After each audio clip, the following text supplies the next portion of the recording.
Hello everyone, welcome back to Ahom Gyan Horofar anati important video লৈ সকলোকে স্বাগতম জনাইছো। আজি আমি আলোচনা কৰিবলৈ গৈ আছো MS Excel ৰ কিছুমান important ট্ৰিক।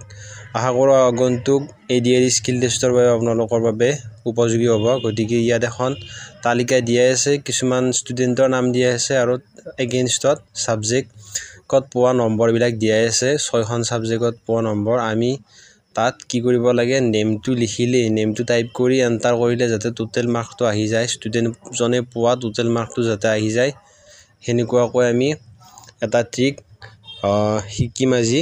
সো আহকচোন পলম নকৰাকৈ আজিৰ ভিডিঅটো আৰম্ভ কৰোঁ। তাৰ বাবে আমি কি কৰিব লাগিব, প্ৰথমতে টোটাল মাৰ্ক থকা যিটো সেল, সেই সেলটো ক্লিক কৰি ল'ব লাগিব।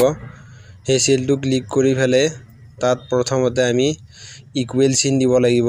ইকুৱেল চিন দিয়াৰ পিছত আমি সাম দিব লাগিব। সাম অৰ্থাৎ যোগ কৰিব লাগিব যিটো নম্বৰ কেইটা। তাৰ পিছত আমি দিব লাগিব ভি লুকআপ।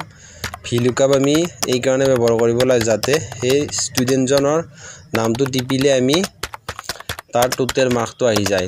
আৰু তাৰ পিছত যিটো নেম সেল, সেই নেম সেলটো আমি ক্লিক কৰিব লাগিব। সেই নেম সেলটো ক্লিক কৰাৰ পিছত কমা দি ফেলে গোটেই তালিকাখন সিলেক্ট কৰিব লাগিব। গোটেই তাৰ পিছত আকৌ কমা দিব লাগিব। তাৰ পিছত আকৌ কাৰ্লি ব্ৰেকেট দিব লাগিব। কাৰ্লি ব্ৰেকেট দি কলম কেইটা লিখিব লাগিব। যেইটা কলম আছে সেইটা কলম লিখিব লাগিব। 2 আছে 2 নম্বৰ কলম, তাৰ 3 নম্বৰ কলম কমা, তাৰ পিছত 4 নম্বৰ কলম কমা, তাৰ পিছত 5 নম্বৰ কলম কমা দিব লাগিব। তাৰ পিছত 6 নম্বৰ কলম কমা দিব লাগিব। তাৰ পিছত আকৌ 7 নম্বৰ কলম কমা দিব নালাগে, কাৰ্লি ব্ৰেকেট ষ্টপ কৰিব লাগিব, দি ফেলে আকৌ কমা দিব লাগিব। কমা দি ফেলে তাৰ পিছত আকৌ আমি দিব লাগিব 0 দি দুডাল স্মল ব্ৰেকেট দি ফৰ্মুলাটো শেষ কৰিব লাগিব। তাৰ পিছত কন্ট্ৰল শিফট আৰু এন্টাৰ দিব লাগিব।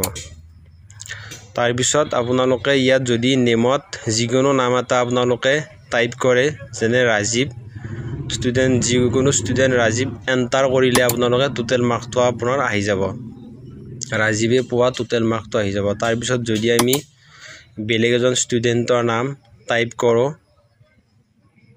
ৰোহিত টাইপ কৰিলে, ৰোহিত এন্টাৰ মাৰিলে ৰোহিতৰ টোটাল মাৰ্কটো আহি যাব।